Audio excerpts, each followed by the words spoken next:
न झाली, एका वाघाची शिकार एका हरणीनं केली. म्हणजे आमच्या पोराला वाटतच नाही आम्ही वाघ आहे, आता ते आता हरणासारखे झाले. म्हणून आपण कविता, आपण पोवाडे ऐकले पाहिजेत, आपण कविता ऐकल्या पाहिजेत, एक अंगामध्ये स्फुटील असे गौरव गीत ऐकले पाहिजे. म्हणून त्या ठिकाणी एक कुसुमाग्रज असं म्हणतात,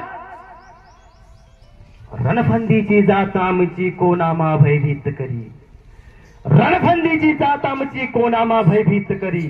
समरभूमीचे सनदी मालक, समरभूमीचे सनदी मालक शतयुद्धाचे मान करी, समरभूमीचे सनदी मालक शतयुद्धाचे मान करी. रणफंदीची जात आमची कोणामा भयभीत करी. घोरपडीला दोर लावून दुर्ग डोंगर चढलेले, घोरपडीला दोर लावून दुर्ग डोंगर चढलेले, तुटून पडले मस्तक चरी धड आमुचे लढलेले. घोरपडीला दोर लावून डोंगर दुर्ग चढलेले, तुटून पडले मस्तक तरी धड आमुचे लढलेले. रणांगणाच्या काळोखात हसत खेळत पडलेले, रणांगणाच्या या काळोखात हसत खेळत पडलेले. बाप असो या काही काळ आमुचा, गौरव तयाचे कोण करी. रणफंदीची जात आमची कोणामा भयभीत करी. असे रणफंदीचे तुम्ही लोक आहात. येणाऱ्या काळामध्ये तुम्ही संभाजी आहात, तुम्ही शिवाजी महाराज आहात, तुम्ही बाबासाहेब आहात, तुम्ही भगतसिंग आहात. हे मात्र तुम्ही कायमस्वरूपी लक्षात ठेवलं पाहिजे. म्हणून संभाजी महाराज इतिहास तुम्ही आम्ही वाचला पाहिजे. संभाजी महाराज इतिहास वाचत असताना संभाजी महाराज 14 वर्षाचे संभाजी महाराजांना कोणता ग्रंथ लिहिला माहितीये का? 14 वर्षाचे संभाजी महाराजांना कोणता ग्रंथ लिहिला पोरांनो? तुमच्याच वयचे होते, बुधभूषण. माहितीये ना? 14 वर्षाच्या संभाजी महाराजांना बुधभूषण नावाचा ग्रंथ लिहिला, 17व्या वर्षी पूर्ण केला. म्हणून आपण सुद्धा लिखाण केलं पाहिजे. दररोज तुम्ही जर लिखाण केलं, तुमची स्मरणशक्ती वाढते, तुमचं टॅलेंट वाढतं. शाळेच्या व्यतिरिक्त आपण दररोज लिखाण केलं पाहिजे. भविष्यामध्ये तुम्ही सुद्धा संभाजी महाराजासारखे बनू शकता, भविष्यामध्ये तुम्ही सुद्धा बाबासाहेबांसारखे बनू शकता, भविष्यामध्ये तुम्ही सुद्धा त्या छत्रपती शिवाजी महाराजांसारखे बनू शकता. फक्त तुम्ही दररोज अभ्यास करा, दररोज चिंतन करा, मनन करा आणि चांगले चांगले चित्रपट पहा. जेव्हापासून पुष्पा 2 रिलीज झाला सर, जेव्हापासून पुष्पा 2 रिलीज झाला, पाहिला ना रे पुष्पा 2? कोणा पाहिला? हातवरी करा. कारण आपण घरचेच आहे का? सगळ्यांना पाहिला ना?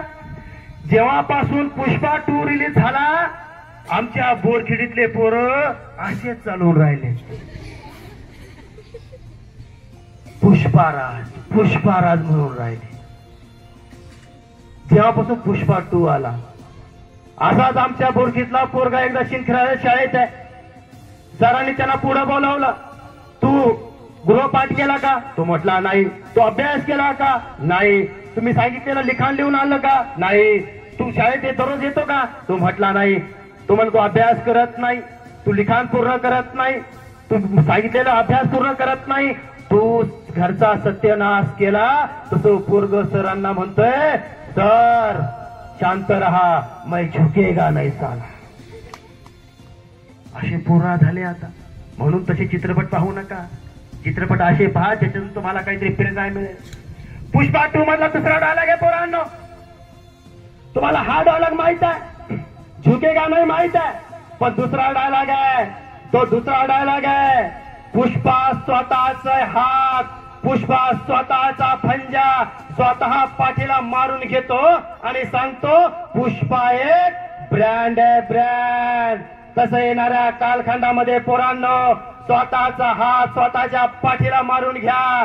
एवढा अभ्यास करा, एवढं मेहनत घ्या, एवढा संघर्ष करा. येणाऱ्या 50 किलोमीटरच्या परिसरामध्ये लोक म्हटले पाहिजे, या राजेश्वर मधून आरजे मधून केवळ विद्यार्थी बाहेर पडत नाही, तर या आरजे शाळेतून ब्रँड बाहेर पडतो, ब्रँड. एवढा प्रचंड अभ्यास करा, प्रचंड मेहनत घ्या, आई वडिलांचं स्वप्न पूर्ण करा आणि गुरु द्रोणाचार्य सारखे शिक्षक तुम्हाला आहे. तुम्ही तर नशीबवान आहात. हो तेवढा अभ्यास करा.